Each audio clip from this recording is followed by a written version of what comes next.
How are we doing, guys? McCann here and welcome to another FIFA 21 video. It's currently 3 minutes past 6 on Sunday evening. As you know, guys, I usually just do one video on Sunday evening which just basically covers the content that was released on Saturday night and Sunday night. The reason for that is basically because there's usually limited content to actually get released between Saturday and Sunday. So I can actually remember in a few weekends previous that there has actually been zero content released on a Saturday at all. Therefore, there's obviously no point in putting a video out on no content. And then obviously the Sunday, then we get content on the Sunday, which makes a Sunday video. But in this case, there was a wee bit of content tonight, I believe, in terms of some new SBCs. So I'll take these into Ultimate Team now. But I don't believe there was any new objectives or stuff. I'm still quite confused to where the Tony Cruz is coming from. We do have him on Footbin, and I will actually show you him on Footbin, but I don't understand where he is or what he's going to be or how he's not in the game yet. But anyway, in terms of last night's content, this Showdown SBC came out last night, guys.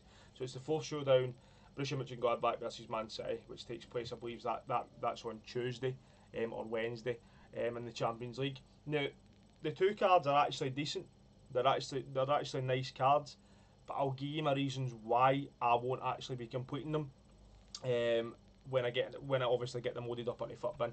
But I'm just going to double check the objectives. So obviously for Fofana, Cucurella and Rene still there, which I still need to complete. Hopefully get Cucurella done and Rene done in the next couple of days, hopefully. In terms of anything else, you do still have the Silver Stars. The Weekend League Plus, I was able to get 2 tokens a day basically, and we did get the 85 John Stones and the 81 Brazilian centre back. I believe his name Houghton from Montpellier. So we did then use him in an 86 plus FUT Champs pack, and we did get 93 second in form Lewandowski. So that was no too bad. In terms of anything else, we don't actually have anything else, to be honest. Week 1, week 2 still there. I did actually complete the no room for racism, so I will be putting that. Stripping the badge and tifo and stuff, I will be getting that involved in the club. And the Silver Beast was completed earlier on this evening, and so was Fernando Torres' team's objective basically. So, but other than that, guys, I don't actually see any new objectives or any new milestones in terms of tonight, which is actually making me even more confused to why or where this Tony Cruz is coming into place, unless I've missed them in tonight's content. But in terms of SBCs for the night, as I said, the Patrick Hyman and the Alexander Zinchenko were from last night. We will have a look at them too. Andre Silva still there, Curtis Jones still there.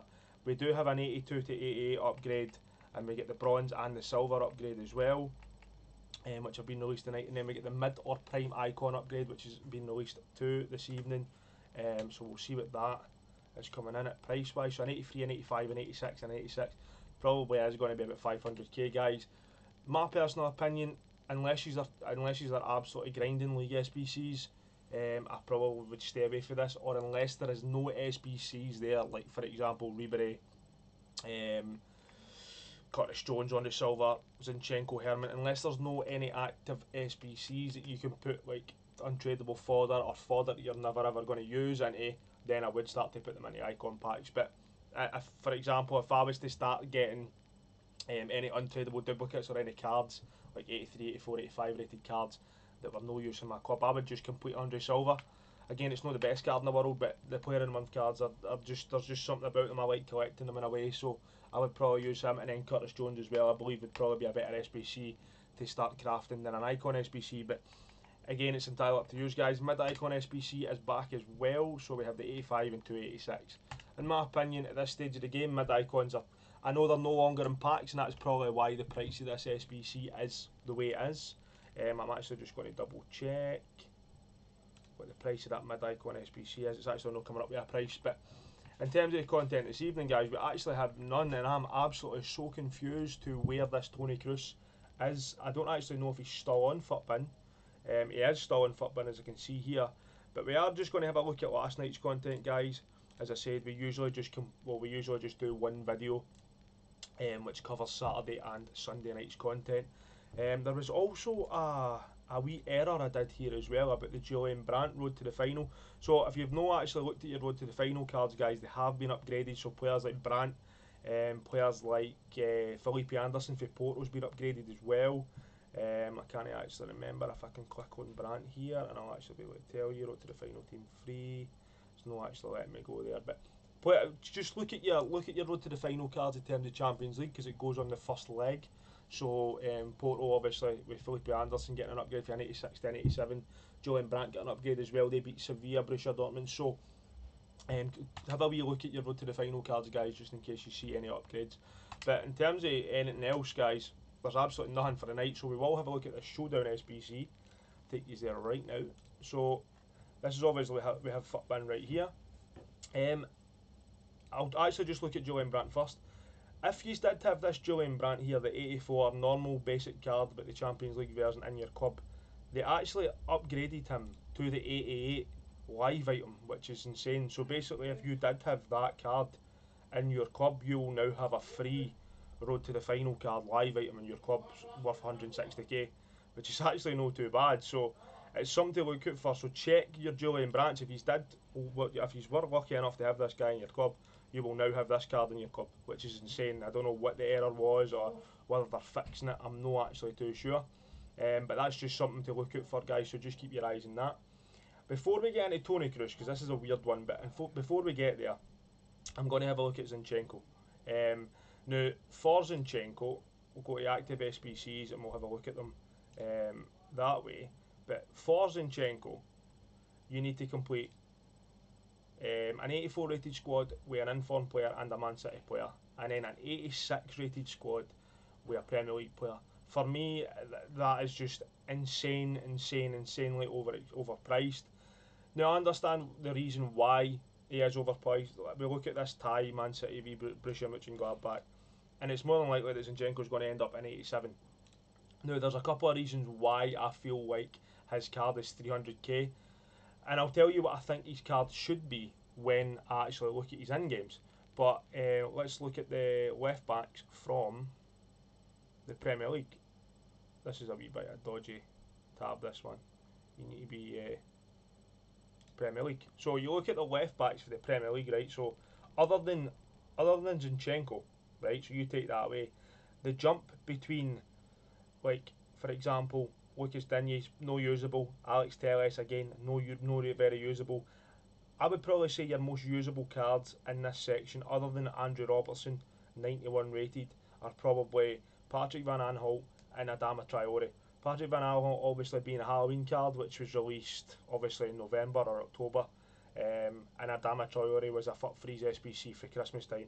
Therefore, they're maybe nearly 2 months, nearly 3 months old, and Patrick Van Aanholt's nearly actually 5 months old. So again, other than them two, there isn't actually any really usable left backs in this game other than your big Team of the Year honourable mention, Andrew Robertson. That is a reason why I think Zinchenko is coming in at this price, because people will see this SBC and think to themselves, he's probably going to get upgraded to an 87 because Manchester United are more than likely going to beat Borussia Mönchengladbach.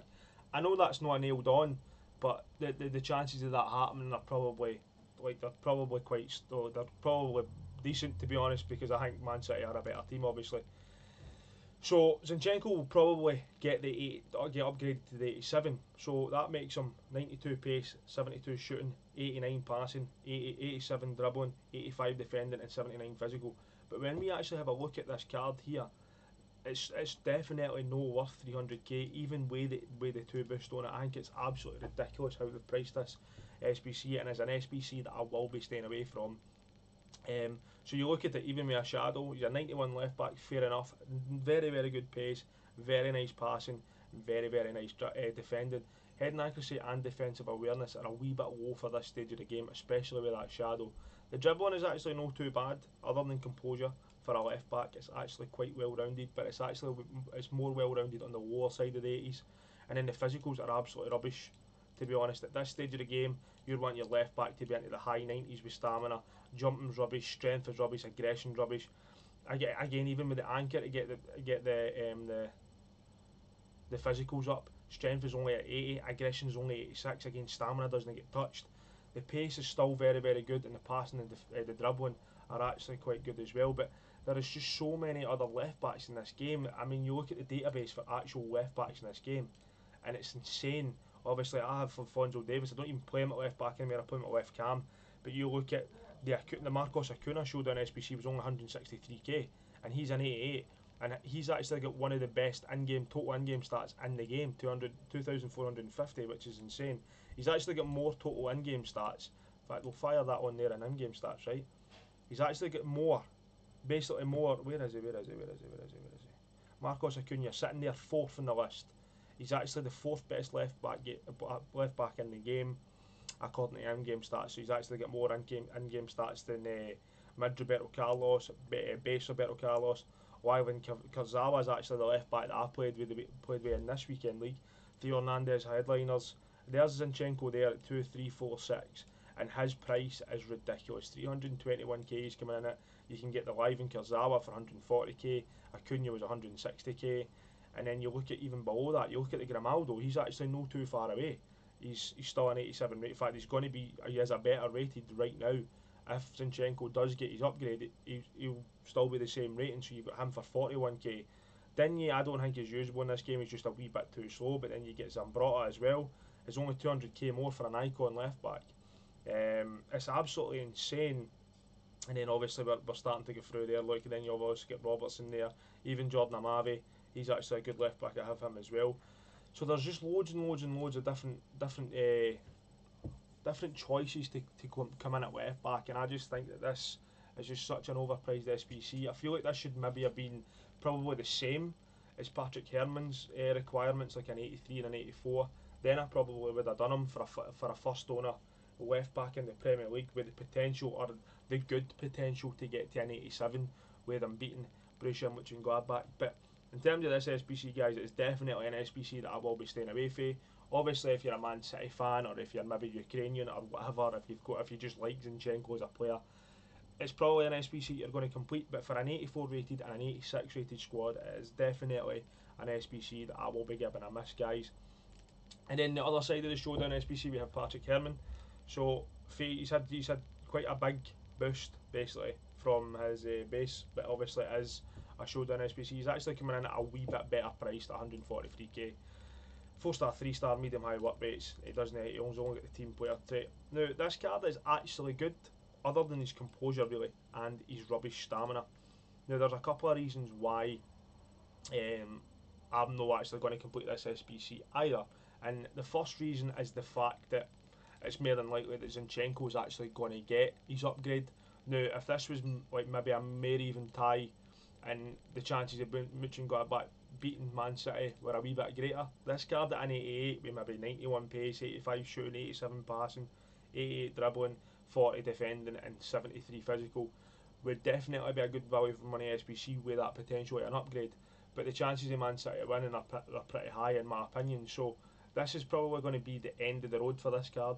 That's how it's going to be, and that's just how it is. I mean, with a Deadeye, he's a nice 92 cam. Just a wee bit low, but the dribbling in general is just low. It's too low at this stage of the game, especially for a winger. He's got nice pace, it has a weird split. Shooting with that Deadeye is brilliant. Passing it again with a Deadeye is brilliant. Composure's too low, stamina's too low. So it's just a card that I'm going to stay away from. The other reason that I will only be completing this Patrick Herman is the fact that we have this card here. Where are you? What one is it? Can't actually remember what one it is. I can remember it was a player pick, so there was two of them, weren't there? Aye, it's this one I have here, so it's not that one I never took. It was this one here I had. So this guy here, Bellarabi. Again, this card was released. In fact, I'll tell you now when it was released. This card was released on the 30th of October. So that's October, November, December, January, February. 4 months ago this card was released, and we compare it to Herman right now. Right, so Patrick Herman, which is just released. It's actually no too much different. Pace is relatively similar. I know he's got better shooting and passing, but Bellarabi's dribbling and his physicals are a lot better. So there's no too much difference. So I already have a first owner Bundesliga German right mid, right winger, whatever you want to call him. That is the other reason why I want to be completing Herman. As I said, if Herman had a better chance of actually getting the 2 upgrade to the 88 rated, then I probably would complete him, because then he would become a better card than Bellarabi. But I just don't feel like he's just, in my opinion, I feel like Man City are going to win. So again, it's just a card that I'm actually going to stay away from. So in terms of the Showdown SBC for last night, Saturday night, I just don't feel like it's any good value for money at all. Zinchenko far too overpriced at an 84 and an 86, and then Patrick Herman. There is just alternative options that have already been in the game for 4 months. So I think EA have let us down a wee bit with that SBC, guys. But again, everybody's different. People will complete SBCs with different opinions in mind. So that's entirely up to you guys. But that is my opinion on last night's Showdown SBC. So then we come to the most confusing thing that's happened all year, in my opinion. The flashback Tony Cruz that is somehow on Futbin, has been for nearly 48 hours, and has no been in the game yet, or no introduced into the game. I have no idea why. So I don't even know what the flashback is actually to. There, as I said, there is no more information given on it. It is just a card that's been put in the Futbin database. So if you look at his card, I presume he is coming, and it might be tomorrow night. As I said, there was no actual SBCs dropped tonight in terms of players. I wasn't expecting any objectives, because we've got the Cucurella, the Rennie, and the Forfana, so we've got plenty to play for in terms of gameplay. So this SBC, which is probably going to be a player SBC, it's just a wee bit strange where it is and what's happening with it. But if you look at his card, 3-star, 5-star, which is quite nice, medium work rates. He does have actually no traits at all. But I presume this will be flashing back to maybe like a few seasons ago, when he was meant to be one of the best CMs, or he was up there with one of the best CMs in the world at the point. But you look at his card, pace is a wee bit low, we get that. But his shooting is actually very, very nice, other than his finishing and positioning. But for a centre mid, it's kind of irrelevant. Passing is absolutely top tier. You'll probably not find a card that's got better passing than that straight off the bat. Dribbling, other than agility, his balance is pretty good, but other than agility, it's actually quite sucks, to be honest. And his dribbling is a wee bit low there. His defending, other than head accuracy and sliding tackle, I mean, his standing defensive awareness and interceptions are actually not too bad. And then his physicals, nice stamina, aggression's quite poor, strength is not too bad, and jumping obviously quite poor as well. In my opinion, if you look at the stats that are kind of in your amber kind of yellowy colour, an anchor basically sorts that out. So obviously you put your 5 and your 5 on your pace, makes him 87, 80 sprint speed. And then obviously you look at your defending, nice, very, very nice interception, standing tackles, new, very, very good. Defensive awareness is not too bad. Your sliding tackle and your head and accuracy are basically too low to be even fixed with any sort of chem style, even with the shadow. You basically can't fix them stats. But with the anchor, obviously it gets him 90 strength. His jumping's basically, again, too low to fix, so is his aggression. But again, with 87 stam, it's actually not too bad. Now here's where I would actually do with this card. If it does come into your database, if it does come into player SPCs, again, I'm actually not sure. But there's a chance that with an engine chem style, get that, again, that nice pace. He does need the pace boost, but again, just to add up that wee bit of passing, and then that dribbling gets that balance to 97 and that agility to 85. And I would play him in a 4-4-2, and I would play him as the most attacking centre mid. So you can maybe play him in the middle of the park with like a Kanté, or if you want to get a strong link to him, play him in the middle of the park with Valverde, etc. These kind of cards, and get like the Kanté, Valverde kind of player to kind of stay back with attacking, and then just let Tony Cruz box to box. He's got the stamina to play there. With that wee bit of pace boost, it's actually quite good. The dribbling is very nice. He's shooting, long shots and shot power and volleys are absolutely brilliant. And then obviously he's passing, he'd be able to pass through any defence, probably other than Varane, as we experienced today on Weekend League. But again, with a shadow, you can make him into a 90 CDM, good pace, no too bad defending, and then the rest of these stats out with that dribbling, shooting, passing are very, very good for a centre mid. Even a Maestro makes him a 94 CM. I just feel like he needs the pace, and I would like a chem style just to catch this agility and make it a wee bit better, which for me is the engine chem style. So the engine chem style on Tony Cruz makes him a very, very good box to box midfielder, or even a secondary CDM. You could play him as a secondary CDM, so you could play him like with holding McCanty and just let him kind of go forward whenever he sees fit. So that is exactly what I would say about Tony Cruz. He's no dropped in the game yet, guys. I don't know what's happening with it. Again, if you just click onto Futbin straight up like that, he comes up as one of the most popular players. So I don't actually know what is actually happening with him. It's quite a weird one. So as I said, keep your eyes out for that one. And as I said a wee bit earlier in the video, keep your eyes out for that Julian Brandt as well. If he did actually have his 84 Champions League card in your club, you should now actually have a road to the final in your club, which is crazy. But that is basically all the content. That is basically all the content there was. Friday, Saturday night and Sunday night. So a wee bit disappointing in terms of that Showdown SBC. Again, I would really like to have Zinchenko in my club, but it's just for 300k. I think it's madness to actually try to spend 300k on a Zinchenko left back. Fair enough, he's probably more than likely going to get the upgrade to an 87. But again, it's just, in terms of in-games and stuff, it's just too overpriced in my opinion. And then obviously with the Patrick Herman, the fact that he's probably not going to get that upgrade, and also the fact that 4 months ago we did have a card that's very, very similar in terms of Bellarabi. So that is the reasons for me not actually completing the Showdown SBCs. I was the same with the last one. I believe that was Milner and McTominay. I didn't complete Milner, I completed McTominay, obviously being Scottish. And McTominay, in my opinion, was better value for money. He did end up getting a +1, which actually makes him a very usable card now. But in terms of this one, guys, I think it's a wee bit underwhelming. I just feel that the cards should be a wee bit more juiced for the prices they're currently sitting at. And if they were going to use the cards that they're actually at now, then the SBCs are too expensive in my opinion. And then obviously I've gave other reasons why I'm not going to do Herman. So that is basically the content, guys. If you are enjoying the videos, don't be feared to leave me a wee like and a subscribe. That would be absolutely brilliant. But hopefully we'll be back tomorrow with another video, and hopefully we'll be bringing that Tony Cruz to the video, which would be absolutely ideal. But until next time, guys, enjoy the rest of your Sunday evening, and I'll catch you in the next one. See you later. Thank you.